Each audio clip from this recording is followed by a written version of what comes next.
বরগুনায় আমতলীতে USAIDর অর্থায়নে feed the future Bangladesh climate smart agriculture activity এর প্রকল্প IFDCর আয়োজনে আমন ধানের শস্য কর্তন ও মাঠ দিবস পালিত হয়েছে।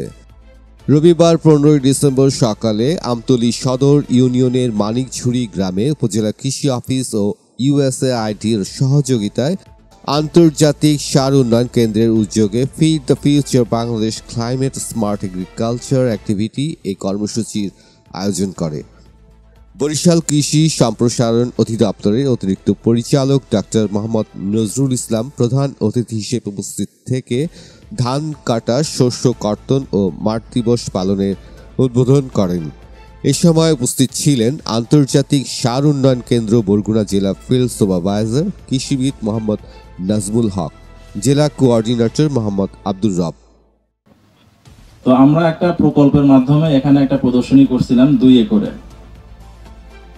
উদ্দেশ্য হইতেছে ভালো জাতের ভালো বীজ আপনাদের হাতের নাগালের মধ্যে নিয়ে আসা।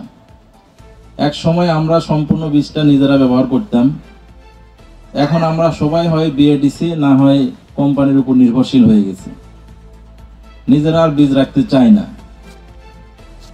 আর যদিও রাখি সেটা মনে করেন যে আমরা স্থানীয় জাতের যে জাতগুলো আছে সেগুলো আমরা রাখার জন্য চেষ্টা করি, কিন্তু যেগুলো আমাদের উপসি জাত আছে সেগুলো আমরা সাধারণত কোম্পানির বীজ বা বিভিন্ন ধরনের যে BADCর বীজ আমরা ব্যবহার করার জন্য চেষ্টা করি। আমাদের যে এই প্রজেক্টের একটা উদ্দেশ্য হইতেছে, এখানে কিন্তু বলা হয়েছে ক্লাইমেট স্মার্ট এগ্রিকালচার। এখন সবকিছু কিন্তু মনে করেন যে যুগের সাথে তাল মিলিয়ে চলার উপযুক্ত যে প্রযুক্তিগুলো সেগুলো কিন্তু গ্রহণ করতে হবে।